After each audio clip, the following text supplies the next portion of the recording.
Ủa? Rồi. Mẹ nó dịch bách không? Dịch bách không? Mẹ ơi, có dịch bách không? Dịch bách bóng hết rồi.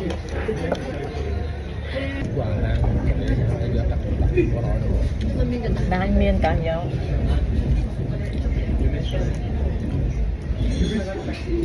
Nó là rất ngon, nó bay hơn rồi.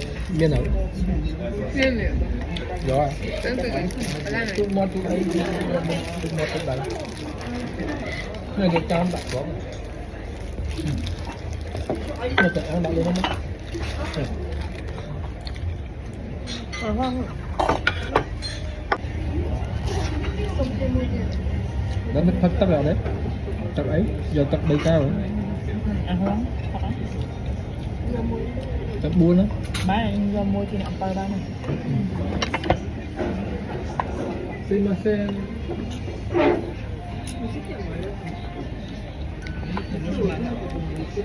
Không, hagi mui mà, sumimasen mui. Khi mà mấy nhà hàng là nói là Mà tôi lại vào trong hai phòng ấy.